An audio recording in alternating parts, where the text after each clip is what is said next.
नमस्कार दोस्तों, जय हिंद जय भारत। मैं हूं C L Saini, CDRK Saini B Ed classes में आप सभी का हार्दिक स्वागत है, अभिनंदन है।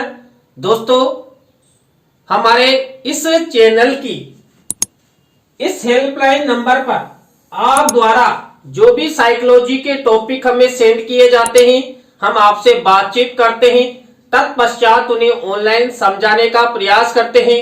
दोस्तों, आज की लाइव क्लास के अंतर्गत हम introduction, symptoms, treatment, type of learning disability यानी कि सीखने की निर्योग्यता, जिसे हम अक्षमता के नाम से भी जानते हैं, असमर्थता के नाम से भी जानते हैं। जो सीखने की निर्योग्यता है, इसका क्या परिचय है, यानी कि क्या अर्थ है, क्या क्या लक्षण होते हैं और इसका उपचार हम कैसे कर सकते हैं, और जो ये डिसेबिलिटी यानी कि निर्योग्यता है, ये कितने प्रकार की होती है। तो दोस्तों, आप सब बने रहें हमारे साथ, हमारे इस चैनल के साथ।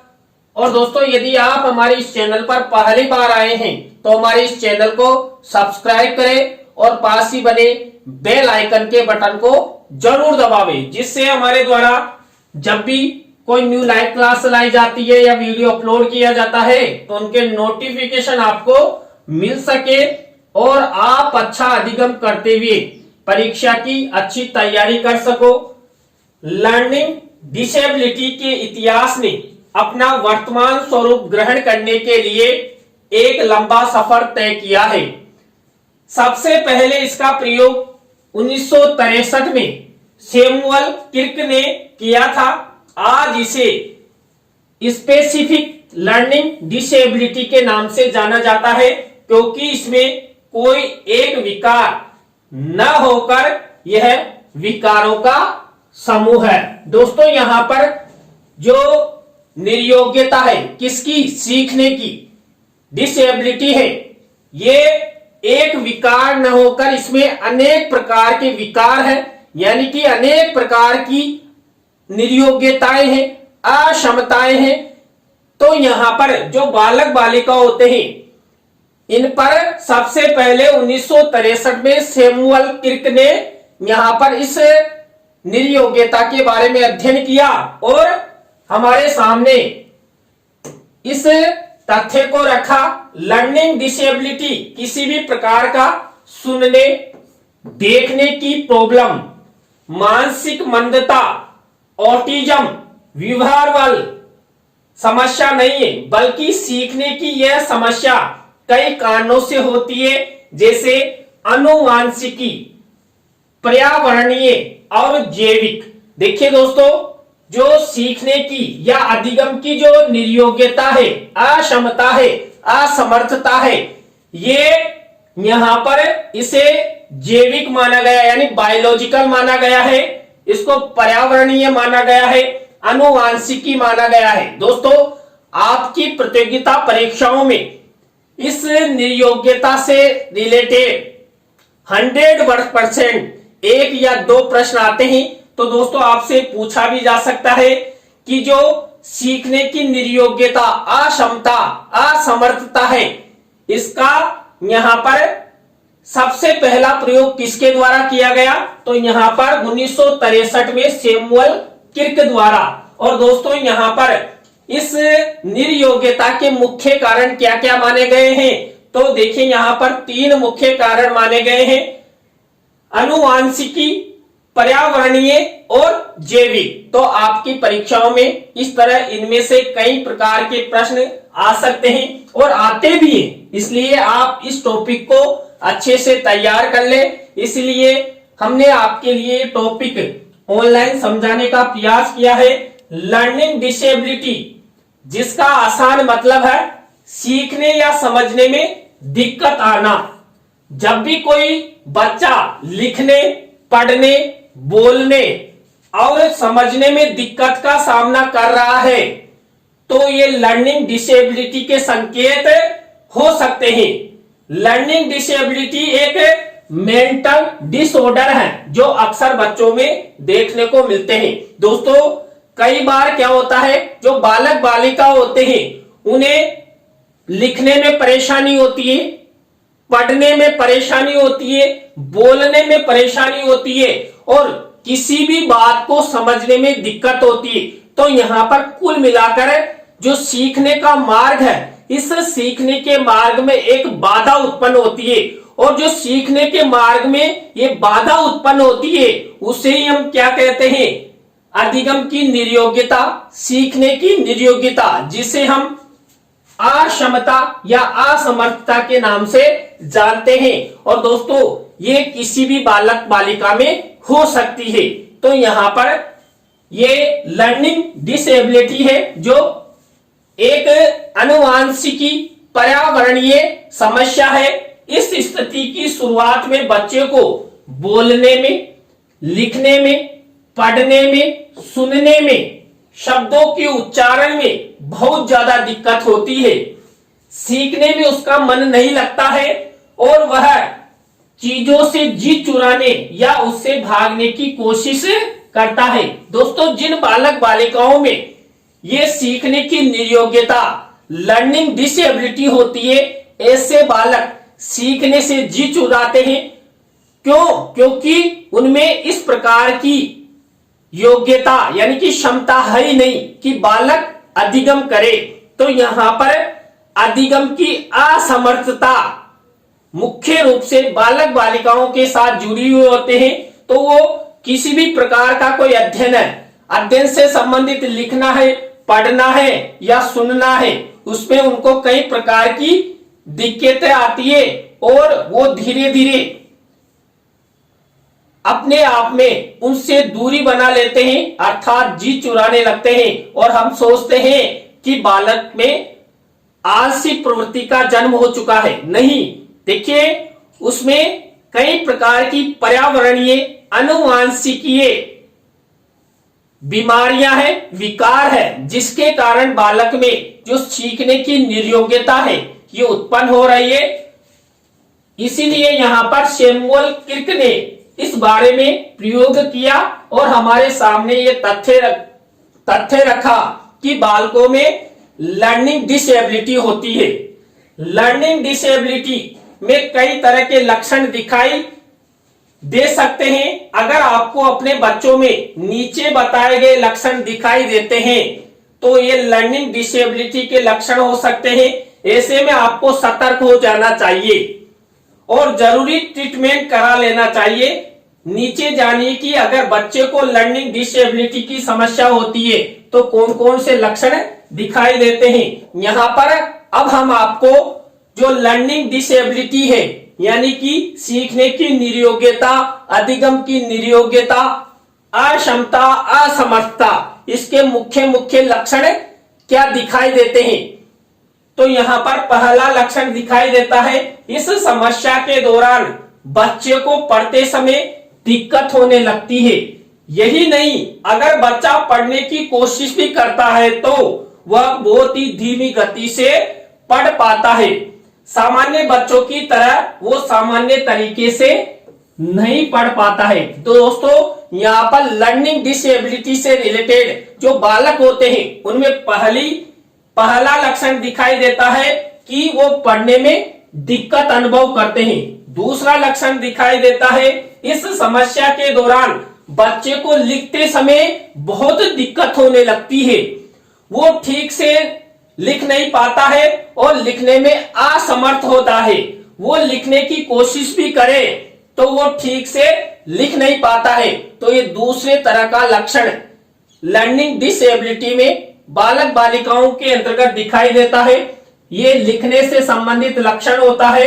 इसके बाद दोस्तों थर्ड नंबर का लक्षण दिखाई देता है, इस समस्या से पीड़ित बच्चे एकेडमिक्स में पीछे होते हैं, स्कूल जाते हैं लेकिन उन्हें स्कूल में सिखाई जाने वाली चीजें जल्दी समझ में नहीं आती है। दोस्तों कई बालक ऐसे होते हैं जो प्रतिदिन स्कूल तो जाते हैं लेकिन उनमें समझ विकसित नहीं होती है, अधिगम विकसित नहीं हो पाता है। वहां पर शिक्षक द्वारा जो पढ़ाया जाता है उसको अच्छी तरह सीख नहीं पाते हैं यानी ग्रहण नहीं कर पाते हैं। तो इस तरह यहाँ पर थर्ड नंबर का लक्षण होता है एकेडमिक तो एकेडमिक में वो पीछे रह जाते हैं। दोस्तों 4th नंबर का लक्षण होता है अधिगम की निर्योग्यता या सीखने की निर्योग्यता का। इस समस्या से पीड़ित बच्चे बहुत ही धीरे धीरे बोलते हैं, उनमें कॉन्फिडेंस की भी काफी कमी होती है, यानी कि आत्मविश्वास कम होता है, जिसके कारण बालक बालिका का क्या करते हैं, धीरे धीरे बोलते हैं।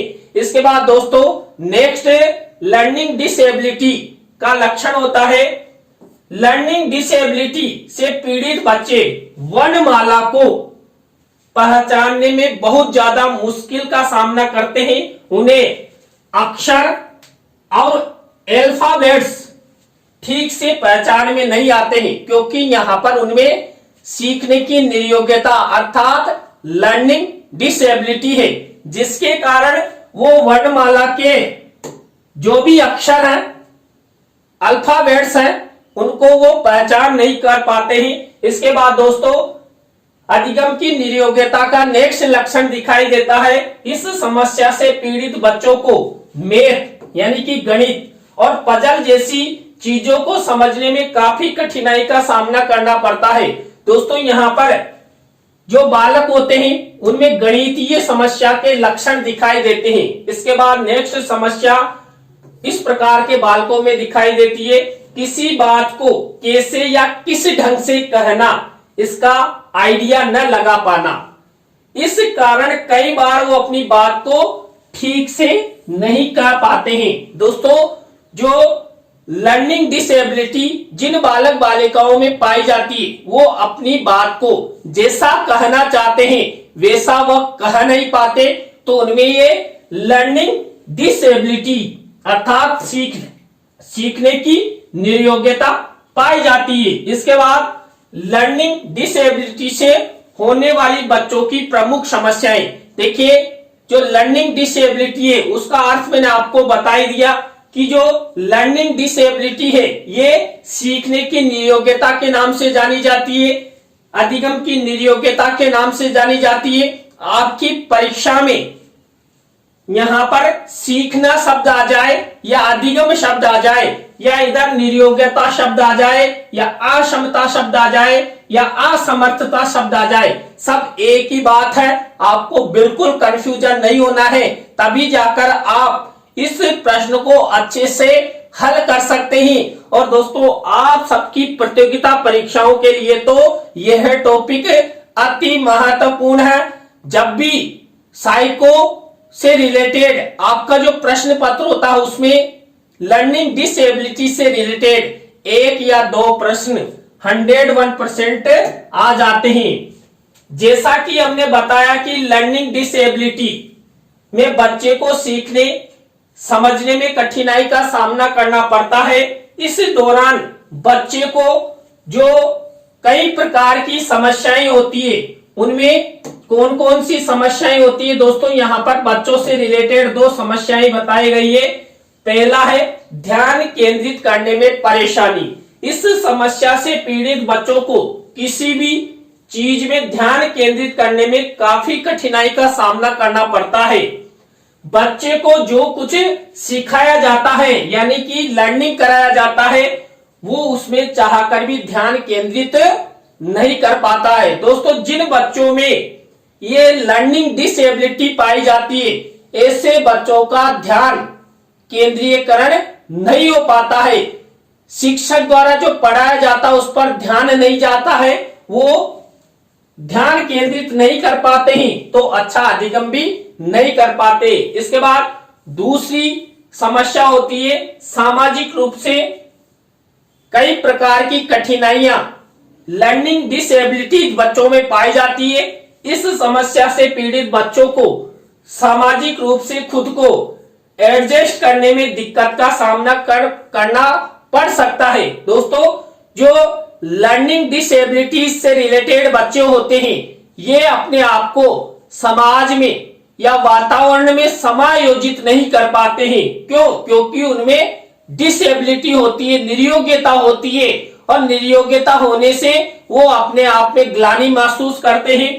खास तौर पर अपने एज ग्रुप के बच्चों के साथ वो खुद को एडजस्ट करने में कठिनाई पाते हैं। इनमें बच्चे दूसरों की तुलना में तालमेल बिठाने में पीछे रह जाते हैं, यानी एज ग्रुप होता है। जैसे मान लीजिए बालक 8 साल का है तो समथिंग 8 साल वाले जो बच्चों का ग्रुप है उसमें वो अच्छी तरह उनके साथ मेल जोल नहीं बढ़ाता है, उनके साथ खेल नहीं पाता है। क्यों? क्योंकि जो अन्य बालक हैं उनकी तुलना में उसमें कई प्रकार की नियोग्यता है। इस नियोग्यता के कारण वो उनके साथ समायोजन नहीं कर पाता है।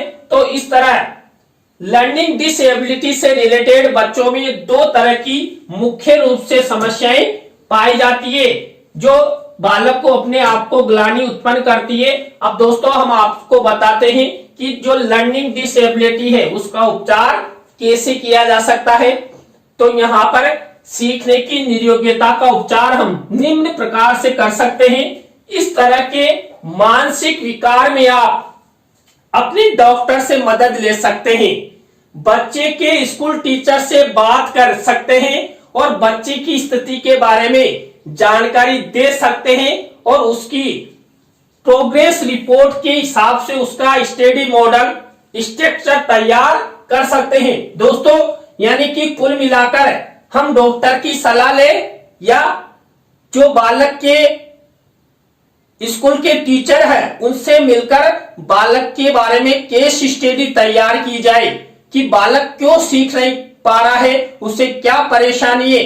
तो ये सब उनके माता पिताओं द्वारा करनी चाहिए। आजकल बहुत से स्मार्ट लर्निंग ऐप हैं जिसके द्वारा आप बच्चों को तेजी से सीखने की दूसरी टेक्निक सिखा सकते हैं। इसके साथ ही इसका उपचार निम्न प्रकार से भी किया जा सकता है। तो दोस्तों यहाँ पर पहला उपचार का उपाय है, कुछ बच्चों को थेरेपी से फायदा हो सकता है। दोस्तों आज वर्तमान में टेक्नोलॉजी के युग में कई प्रकार की ऐसी थेरेपियां मौजूद है।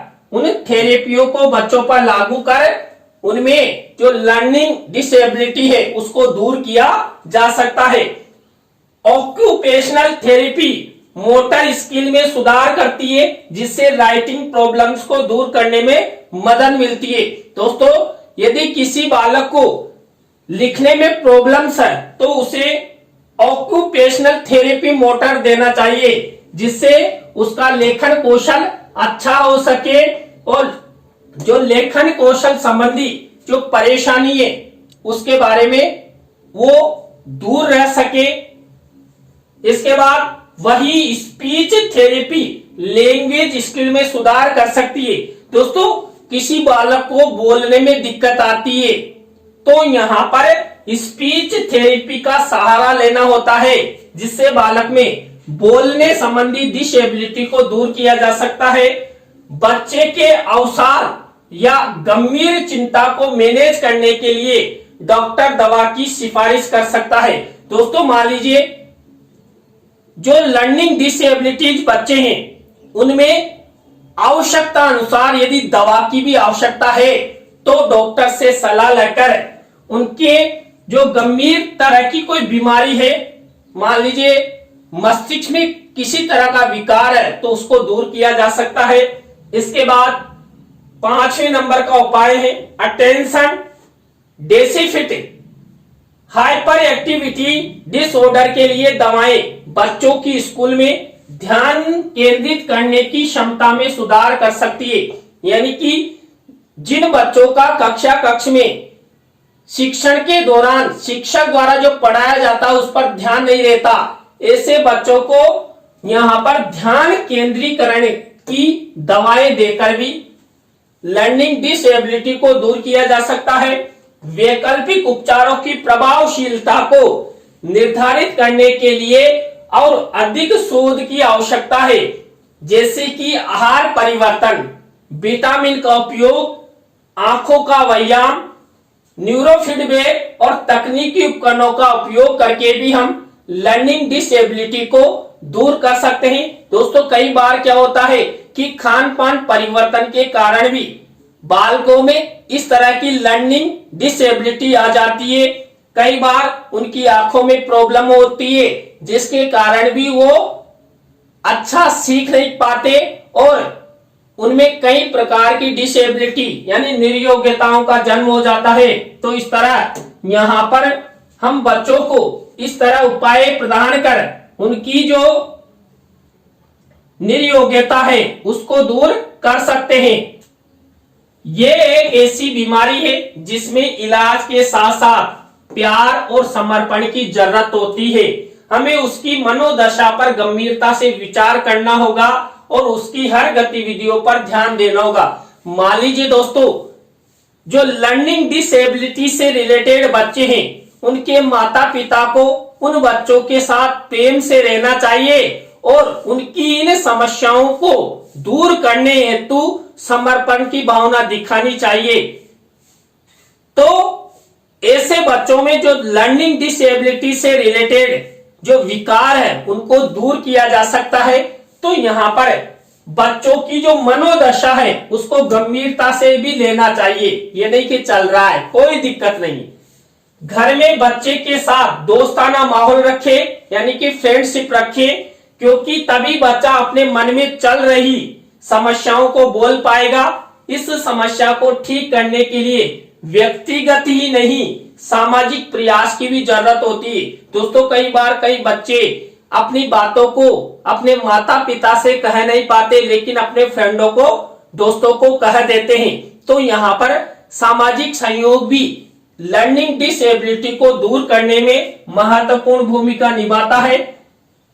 लर्निंग डिसेबिलिटी का सही समय पर उपचार और परिवार समाज का पूर्ण सहयोग से इस समस्या को काफी हद तक ठीक किया जा सकता है। दोस्तों जिन जिन बालकों में लर्निंग डिसेबिलिटी की समस्या है इस प्रकार के बालकों को यथाशीघ्र समय रहते ही इस समस्या से निजात पाने हेतु माता पिता द्वारा डॉक्टर की सलाह और कई प्रकार की थेरेपी का प्रयोग करके इसे दूर किया जा सकता है। दोस्तों हम आपको बताते हैं जो आपकी प्रतियोगिता परीक्षाओं में इस तरह यहाँ पर अब मेरे द्वारा जो लर्निंग डिसेबिलिटी के प्रमुख प्रकार है इनके बारे में बताए जाएंगे और इन्हीं में से परीक्षाओं में कई बार पूछा जाता है। और दोस्तों यहाँ पर पहले प्रकार का विकार यानी कि लर्निंग डिसेबिलिटी का पहला प्रकार माना जाता है डिस्लेक्सिया, यानी कि ये पढ़ने संबंधी विकार होता है डिस्लेक्सिया। इसके बाद दूसरा प्रकार माना जाता है डिस्ग्राफिया, यानी कि जिन बालक बालिकाओं में लेखन संबंधी विकार होता है उसमें डिस्ग्राफिया नामक विकार उत्पन्न होता है। इसके बाद जिन बालक बालिकाओं में गणितीय कौशल संबंधी विकार होते हैं उनमें डिस्कैलकुलिया नामक विकार पाया जाता है। तो ये 3rd नंबर का प्रकार है, यह आपकी परीक्षाओं में कई बार पूछा गया है। इसके बाद वाक क्षमता संबंधी जो विकार उत्पन्न होता है यानी बोलने संबंधी, ये होता है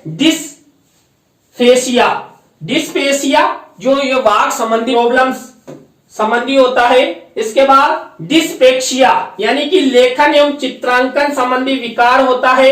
इसके बाद दोस्तों नेक्स्ट डिसऑर्थोग्राफिया यानी कि वर्तनी संबंधी विकार होता है। ये लर्निंग डिसेबिलिटी के प्रकार है जो अक्सर बालक बालिकाओं में पाई जाती है। इसके बाद ऑडिटरी प्रोसेसिंग डिसऑर्डर यानी कि श्रवण संबंधी विकार होता है। सुनने संबंधी विकार जिन बालक बालिकाओं में पाया जाता है उसे ऑडिटरी प्रोसेसिंग डिसऑर्डर कहा जाता है। इसके बाद नेक्स्ट प्रकार है विजुअल परसेप्शन डिसऑर्डर यानी कि दृश्य प्रत्यक्षण संबंधी विकार। इसके बाद सेंसरी इंटीग्रेशन और प्रोसेसिंग डिसऑर्डर यानी कि इंद्रिय समन्वय क्षमता संबंधी विकार। तो इस तरह देखिए यहाँ पर ये लर्निंग डिसेबिलिटी से रिलेटेड प्रकार है। इसके बाद ऑर्गेनाइजेशन लर्निंग डिसऑर्डर यानी कि संगठनात्मक पठन संबंधी विकार। दोस्तों यहाँ पर ये देखिए लर्निंग डिसेबिलिटी से रिलेटेड प्रकार है जो अक्सर आपकी प्रतियोगिता परीक्षाओं में कई बार पूछे गए। आप पुराने प्रश्न पत्र उठाकर देखना, एक या दो प्रश्न 101% पूछे गए, तो आप इसे अच्छी तरह तैयार कर ले। तो दोस्तों, आज की लाइव क्लास के अंतर्गत हमने सीखने यानी कि अधिगम की निर्योग्यता, अक्षमता, असमर्थता यानी लर्निंग डिसेबिलिटी के बारे में, उसके परिचय के बारे में, लक्षणों के बारे में, उपचार के बारे में और प्रकारों के बारे में आपको बताया। दोस्तों, आज की लाइव क्लास आपको कैसी लगी कमेंट्स में हमें जरूर बताएं। अच्छी लगी हो तो लाइक करें, कमेंट्स करें और शेयर जरूर करें दोस्तों। और आप सब इसी तरह हमारे चैनल का सपोर्ट बनाए रखेंगे तो आप द्वारा हमारे इस हेल्पलाइन नंबर पर जो भी साइको से रिलेटेड टॉपिक सेंड किए जाएंगे उन्हें हम आपको ऑनलाइन समझाते रहेंगे। तो दोस्तों, आज की लाइव क्लास में बस इतना ही। न्यू लाइव क्लास के साथ हम आपसे फिर मिलेंगे। CDR के सैनिक BEd क्लासेज में CL सैनिक के साथ। जय हिंद, जय भारत, राम राम।